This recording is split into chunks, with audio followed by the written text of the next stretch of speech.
Hello students, आज हम लोग कैलोरी मीटर का टॉपिक चालू कर रहे हैं। बहुत ही छोटा टॉपिक है, थियोरेटिकल बेस ज़्यादा है और इस कैलोरी मीटर को हमको समझना है कि ये कैलोरी मीटर कैसे वर्क करता है और इसके ऊपर एक क्वेश्चन भी सॉल्व हम लोग करके देखेंगे। ठीक है, तो ये कैलोरी मीटर करता क्या है? कैलोरी मीटर आपका कोई भी दो सब्सटेंस का अगर हीट एक्सचेंज होता है तो वो जो हीट एक्सचेंज हुआ है वो कितना हीट एक्सचेंज हुआ है उसको बताता है कैलोरी मीटर। तो आप ये बात जानते होंगे कि अगर कोई दो सब्सटेंस को हम मिलाएं और दोनों सब्सटेंस का टेम्परेचर अगर अलग अलग है तो जब उसको मिक्स करेंगे या एक जगह में ऐसे रखेंगे तो होता क्या है? होता ये है कि जो हायर टेम्परेचर वाला सब्सटेंस है वो अपनी हीट को लॉस कर देता है और जो लोअर वाला टेम्परेचर का जो सब्सटेंस है वो हीट को गेन कर लेता है। और कब तक करता है? तब तक करता है जब तक कि दोनों का टेम्परेचर या फिर दोनों का जो टेम्परेचर है वो तब तक बराबर ना हो जाए। इतना सिंपल सा है ये। ठीक है, तो इसको आप देख भी सकते हैं। मान लीजिए कि आप कोई पानी ले लीजिए और पानी के बाद एक कप चम्मच ले सकते हैं या फिर ऐसा कोई स्टील का ले सकते हैं, कोई भी चीज। तो पानी को आप 100 डिग्री सेल्सियस पे ले जाइए गर्म करके। आप इसको प्रैक्टिकली करके देख सकते हैं। ठीक है, 100 डिग्री सेल्सियस पे ले जाइएगा और उसके बाद क्या करिएगा, एक चम्मच लीजिएगा जो कि ठंडा होना चाहिए एकदम। तो ठंडा वाला चम्मच को रख लीजिएगा और उसके बाद एक थर्मोमीटर ले लीजिएगा। आप इंस्टेंट चेक करने के लिए बता रहा हूँ। ठीक है, तो जब चेक करेंगे आप तो थर्मोमीटर को आप पानी में डुबाइएगा और उसका टेम्परेचर आपको कुछ ना कुछ मिल जाएगा।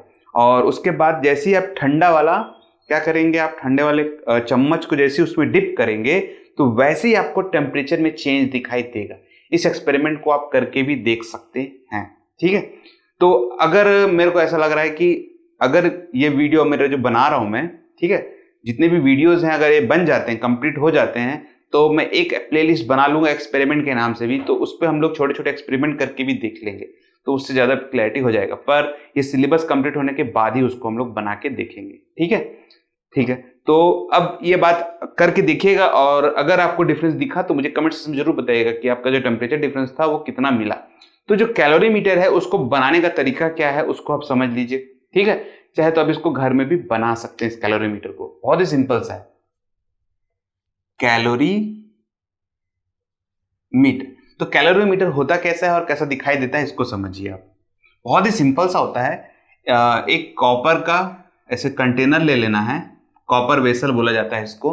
ठीक है, और इस पे आप एक थर्मोमीटर लगा दीजिएगा यहाँ पास में। इसको आप एज ए प्रोजेक्ट के फॉर्म पे भी ले सकते हैं। और ये थर्मोमीटर यहाँ पर लग गया। थर्मोमीटर के पास यहाँ पास में एक स्टिरर लगाइएगा और ये स्टिरर क्या करेगा, इसके अंदर में जो भी सब्सटेंस आप डाले हैं उसको वेल मिक्स्ड करके रखेगा। मतलब जो टेम्परेचर है, जो हीट है, उसे अच्छे से फैलाने का काम करता है। यहाँ पास में आप जो भी टेम्परेचर यहाँ पास में जो भी आप सब्सटेंस यहाँ पास में रखने की कोशिश कर रहे हैं।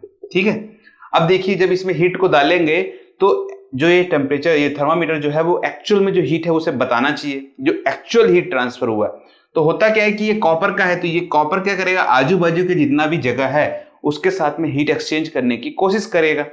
और हम ये नहीं चाहते हैं कि वो हीट एक्सचेंज बाहर हो। जो भी हीट एक्सचेंज होगा वो सब्सटेंस के अंदर में होना चाहिए।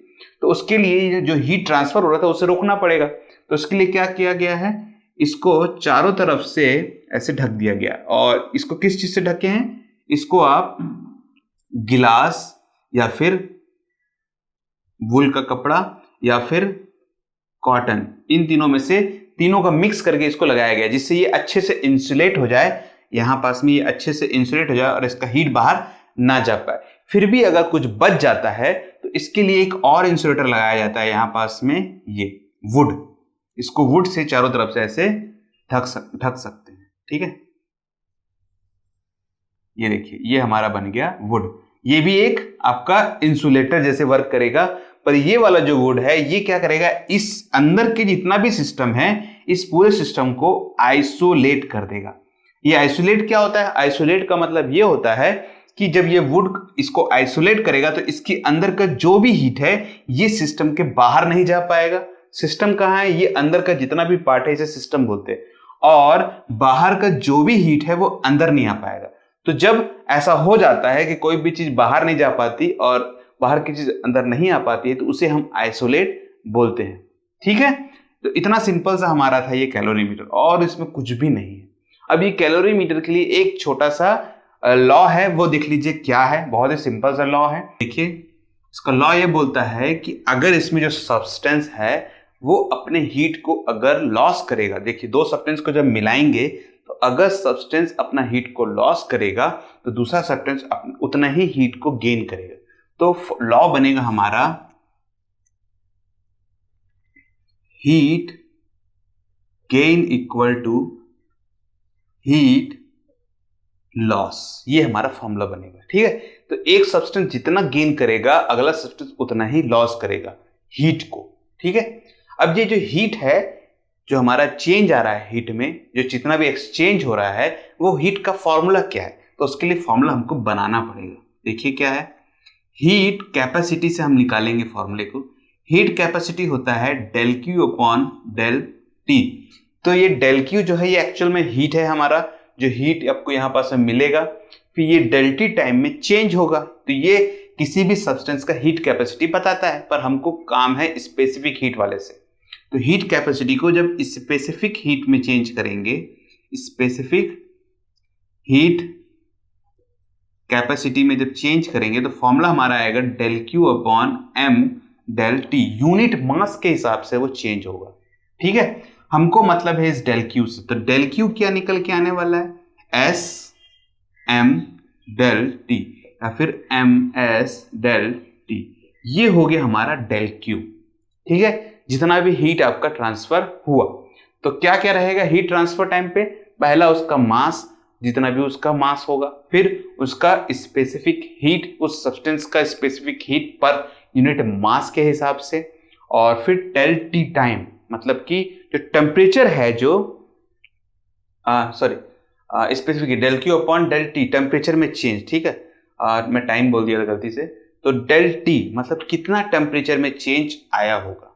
ओके है, ठीक है। अब इसी फॉर्मूले का यूज यहां कर दीजिए, तो हीट गेन, तो हीट गेन कितना हुआ यहां पास में, तो हीट गेन हुआ अगर इस सब्सटेंस का मास m1 ले लिया जाए, इस सब्सटेंस का स्पेसिफिक हीट s1 ले लिया जाए, और जब ये हीट को गेन करेगा तो इस पे टेम्परेचर में चेंज आएगा, तो वो टेम्परेचर में जो चेंज आ रहा है वो डेल T1 ले लीजिए। ओके है, ठीक है।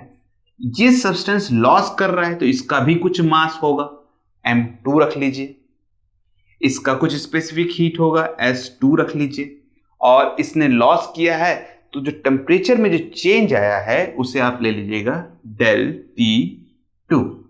ओके है, ये टेम्परेचर है। ठीक है, आपका टाइम नहीं है। ठीक है, माय मिस्टेक।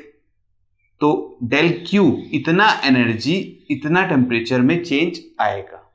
ओके, ठीक। तो ये हमारा एक छोटा सा फॉर्मूला है, और इसी फॉर्मूले का यूज करके हमको एक न्यूमेरिकल भी बना के देखना है इस कैलोरीमीटर के बेस पे। तो करना क्या है, क्वेश्चन बहुत सिंपल सा है, एनसीईआरटी से ही लिया गया है। तो करना क्या है क्वेश्चन में ये बोल रहा है कि एक 100 डिग्री सेल्सियस का पानी ले लीजिए और उस पे एक छोटा सा एल्यूमिनियम का स्पेरिकल शेप का बॉल को रख दीजिए, तो दोनों का टेम्परेचर 100 डिग्री सेल्सियस पे रहेगा। उसके बाद ये जो सब्सटेंस दिख रहा है, इसके बाद क्या किया गया है, इस कैलोरीमीटर पे एक कैलोरीमीटर लिया गया और उस कैलोरीमीटर में उसको डाल दिया गया। तो कैलोरीमीटर जो हमारा था उस पे पहले से ही कुछ पानी था पहले, जो कि 20 डिग्री सेल्सियस पे था, और ये जो आपका कॉपर वेसल है, ठीक है, ये देख रहे हैं, ये जो कंटेनर है ये कॉपर वेसल का बना हुआ है, इसका भी टेम्परेचर 20 डिग्री सेल्सियस पे था। तो जैसे ही वो खौलता हुआ पानी 100 डिग्री सेल्सियस का पानी और एल्यूमिनियम का जो छोटा सा चीज है उसको इसमें मिक्स करेंगे, वैसे ही टेम्परेचर में डिफरेंस आएगा। और जैसे ही टेम्परेचर में डिफरेंस आएगा मतलब हीट को ये दोनों एक्सचेंज करेगा। तो जब वो हीट एक्सचेंज होगा, ठीक है, तो ये बोल रहा है कि जो एल्यूमिनियम का जो छोटा सा स्पेरिकल बॉल है उसकी स्पेसिफिक हीट कितनी है उसे फाइंड आउट करने के लिए बोल रहा है। ठीक है, जिसमें आपका कॉपर और ये जो पानी है उसका स्पेसिफिक हीट जो है वो पहले से मालूम होना चाहिए। जनरली दे भी देता है और नहीं भी देता है, तो कोई दिक्कत वाली बात नहीं है। 2-4 ठो ही है, आप याद कर सकते हैं आराम से। जैसे कि पानी का आपका होता है 4186 और कॉपर का होता है अराउंड 386 समथिंग कुछ होता है। ठीक है, तो ये 2-4 वैल्यू है, उन्हीं का काम होता है, उसको आप याद रख लेंगे तो इसमें कोई प्रॉब्लम नहीं होने वाला है। जैसे मर्क्यूरी है 143 समथिंग कुछ है। ठीक है, इस टाइप से आप इसको याद कर सकते हैं, 146 या 143 समथिंग कुछ, ठीक है। जैसे जैसे बनाएंगे वैसे वैसे याद हो जाएगा, जैसे मैं भी अगर बनाऊंगा तो मुझे याद होते जाएगा, अगर मैं ज्यादा नहीं बनाऊंगा तो मुझे भी याद नहीं होगा। तो जितना ज्यादा क्वेश्चंस बनाएंगे इस टॉपिक के ऊपर में, उतनी आसानी से आपको वो वैल्यूज याद हो जाएंगे, ठीक है। आप ऐसे रट्टा नहीं मार सकते, रट्टा मारेंगे तो भूल जाएंगे। जितना ज्यादा क्वेश्चन बनाएंगे उतना ज्यादा आपको बनेगा। ओके, ठीक है। तो मैं इसको रफ करता हूं और क्वेश्चन को बनाते हैं। ओके, तो क्वेश्चन को मैंने पहले से ही बना के रखा हुआ हूँ, इसका नोट्स आपको पहले ही मिल जाएगा आपके डिस्क्रिप्शन में, आप देख लीजिएगा, ठीक है, वीडियो के। तो सबसे पहले कुछ गिवन वैल्यूज को लिख लिया जाता है। क्वेश्चन तो मैंने आपको अब समझा दिया हूँ, ठीक है। तो गिवन वैल्यूज क्या क्या हैं इसको समझिएगा आप। तो सबसे पहले गिवन वैल्यूज या फिर गिवन दैट बोल सकते हैं, ठीक है। तो सबसे पहला गिवन वैल्यू क्या था कि एक कंटेनर, एक पानी लिया गया था और पानी में 100 डिग्री सेल्सियस को किया गया था, उसमें एक एल्यूमिनियम का बॉल डाल दिया गया था और वो भी 100 डिग्री सेल्सियस पे चला गया था। तो उसके लिए जो मास दिया गया है एल्यूमिनियम का, तो इसको हम m1 मान सकते हैं या फिर ऐसा लिख सकते हैं मास ऑफ एल्यूमिनियम, जो कि दिया गया है आपका 0.047 kg। ओके है, ठीक है। इसका इनिशियल टेम्परेचर जो दिया गया है, इनिशियल टेम्प जो दिया गया है वो दिया गया है 100 डिग्री सेल्सियस पे। ओके है, ठीक है। उसके बाद बोला है फाइनल टेम्परेचर, तो इसमें फाइनल टेम्परेचर भी बोल दिया है। जो हीट एक्सचेंज होगा ना, तो जो एल्यूमिनियम है उसका अपना, ये अपने टेम्परेचर को लॉस करेगा, ये अपनी हीट को लॉस करेगा, हीट को लॉस किया तो टेम्परेचर भी डिक्रीज हो जाएगा। तो जो एक फाइनल टेम्परेचर बोला गया है, दोनों का जो टेम्परेचर बनता है वो कितना बोला गया है, तो देखिए वो बोला गया है फाइनल टेम्प 23 डिग्री सेल्सियस। तो ये जो बॉल है ये 23 डिग्री सेल्सियस पे चला जाएगा। ओके है, तो दोनों जो है वो टेम्परेचर में जो डिफरेंस आया है, जो हम लोग फॉर्मूला भी पढ़ रहे थे, वो कितना आया, तो ये जो डेल्टी आया है एल्यूमिनियम का, वो कितना आया 100 degree Celsius minus 23 degree Celsius, जो कि आएगा 77 डिग्री सेल्सियस, ठीक है। ये हीट को लॉस कर रहा है, ठीक है, याद रखिएगा। तो इसका एक फॉर्मूला बनेगा, तो हीट लॉस का जो फॉर्मूला आएगा वो कितना आएगा, m इसका, s इसका निकालना है और डेल t, तो m कितना है 0.047। ओके है, फिर इसके बाद s जो aluminium, specific heat of aluminium निकालना है और टेम्परेचर दे दिया गया है 77 डिग्री सेल्सियस। ओके, जो डेल टी हमारा निकल के आया था, एक हमारा बन गया, एक साइड का इक्वेशन बन चुका है कि जो लॉस हो रहा है उसका इक्वेशन क्या निकल के आने वाला है। ओके, ठीक है, ये फर्स्ट हो गया। अब सेकंड समझिए। सेकंड मैंने क्या बोला था आपको कि एक कैलोरीमीटर लेंगे, कैलोरीमीटर के अंदर में कुछ पानी है और आपका क्या है, कॉपर का जो प्लेट है जो बना हुआ है चारों तरफ में, उसका भी कुछ टेम्परेचर है और दोनों का वेट दे दिया गया है। उसको समझिए कितना कितना दिया गया है। तो सबसे पहले मास ऑफ वाटर, तो मास ऑफ वाटर दिया गया है तो आपका 0.25 kg, ठीक है। फिर इनिशियल टेम्परेचर कितना है उसका, इनिशियल टेम्परेचर है आपका 20 डिग्री सेल्सियस। ओके, फाइनल कितना है आपका, फाइनल है आपका 23 डिग्री सेल्सियस। दोनों के बीच में जो टेम्परेचर का डिफरेंस आएगा वो कितना आएगा, 23 माइनस 23 डिग्री सेल्सियस, ठीक है। ये टेम्परेचर जो डेल्टी चेंज हो रहा है 3 डिग्री सेल्सियस पे, ये आपका कॉपर का भी चेंज होगा और वाटर का भी चेंज होगा। तो इसके लिए जो कॉपर है उसका भी वैल्यू दिया गया है यहां पास में, ठीक है। या फिर बोल सकते हैं कि जो मास ऑफ कैलोरीमीटर जो है, तो मास ऑफ कैलोरीमीटर जो कि कॉपर का बना हुआ है उसकी वैल्यू दी गई है 0.14 kg का ही है, ठीक है, जो कॉपर चारों तरफ में है, ठीक है। इनिशियल टेम्परेचर इसका भी 20 है, तो इसको हमको कुछ देखने की जरूरत नहीं है। फाइनल 23 है, तो इसमें भी जो डेल्टी आएगा इसका, वो भी कितना आएगा, 3 डिग्री सेल्सियस आएगा, ठीक है। अब देखिए मास ऑफ वाटर, अब इसका स्पेसिफिक हीट दिया है यहाँ पास में, निकालना है एल्यूमिनियम का, और पानी का स्पेसिफिक हीट नहीं दिया गया, इसको आपको समझना पड़ेगा। अगर क्वेश्चन में दे दिया तो ठीक है, नहीं तो आपको याद होना चाहिए, ठीक है। तो S ऑफ W जो है वो कितना निकल के आता है, वो आता है 4186। This is specific heat. Calculation को इजी करने के लिए इसको बुक में 4.186 इंटू 10 टू द पावर 3 कर दिया गया है। ठीक है, इसमें 3 पॉइंट लगा के इसमें से 10³ कर दिया गया। वैसे ही कॉपर का भी स्पेसिफिक हीट को आप निकाल सकते हैं Cu, तो वो है आपका 386 समथिंग कुछ होता है, और इसको 0.386 इंटू 10³ के फॉर्म में ले लिया गया है। ठीक है, ठीक है। अब हमको क्या करना है, हीट, ये जो हीट है गेन करेगा, कितना गेन करेगा, 3 डिग्री सेल्सियस का गेन करेगा। तो ये जो 3 डिग्री सेल्सियस जो गेन कर रहा है, इसको हमको देखना है यहां पास में। तो देखिए कैसे निकलेगा, गेन हीट गेन, तो देखिए कितना है, इसका मास है m1, m1 इसको आप m1 मान सकते हैं, और इसके मास को आप m2 मान सकते हैं। ठीक है, तो m1 SW del T plus m2 SCU del T। ठीक है, दोनों का जो टेम्परेचर है वो सेम निकल के आने वाला है यहां पास में, तो टेम्परेचर को आप बाहर निकाल दीजिए।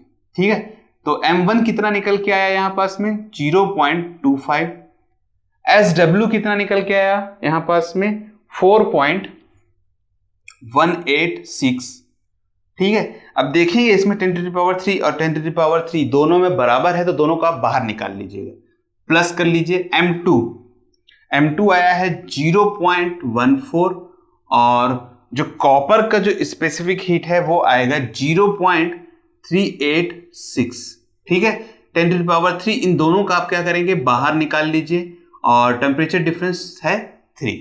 This is our equation. जब इसको आप सॉल्व करेंगे, ठीक है, तो इसको सॉल्व करके जरूर देखिएगा, मैं वीडियो को बड़ा नहीं करना चाहता हूं, इसलिए मैंने पहले से ही कैलकुलेशन कर लिया हूं। ठीक है, तो जो कैलकुलेशन में आया है मेरी वैल्यू, इसको कैलकुलेट करेंगे तो ये नियर अबाउट आएगा 1.045, और इसको जब कैलकुलेट करेंगे तो ये आएगा आपका 0.054, और इंटू 10³ इंटू 3।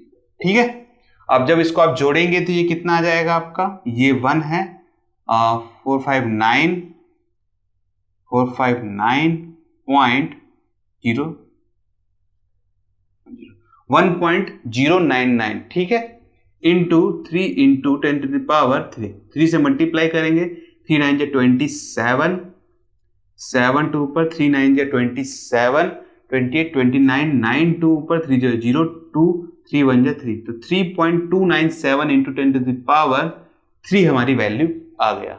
ठीक है, और हीट गेन का भी आ गया और हीट लॉस का भी आ गया। अब दोनों को कंपेयर कर दीजिए, तो कंपेयरिंग करेंगे जब देखिए तो क्या निकल के आएगा, ये आपका 2 हो गया और ये वाला आपका हो गया 1। कंपेयरिंग करेंगे तो एक साइड में आएगा हीट लॉस, तो जो कि 0.047 into SA of aluminium, specific heat of aluminium into 77 degree Celsius है, इक्वल टू एक साइड आएगा लॉस का, एक साइड लॉस हो गया, एक साइड गेन का आएगा 3.297। तो आप 3.29 भी करेंगे तो कोई दिक्कत वाली बात नहीं है, इसमें 7 कर दीजिए, चलिए कोई दिक्कत नहीं। ठीक है, क्या चाहिए आपको, S ऑफ Al मतलब स्पेसिफिक हीट ऑफ एल्यूमिनियम, ये आएगा 3.297 इंटू 10³ और नीचे आएगा 0.047 इंटू 77।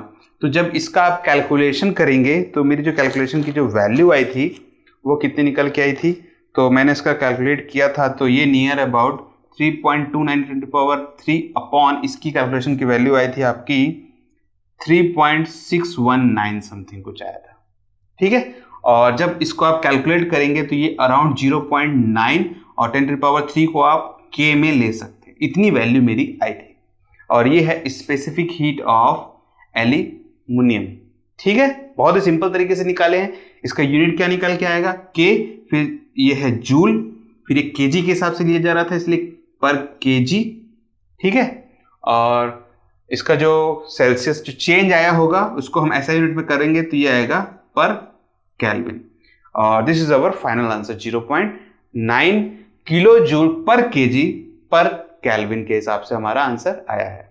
ठीक है, आई होप ये क्वेश्चन आपको समझ में अच्छे से आ गया होगा कि इस क्वेश्चन को कैसे बनाना है।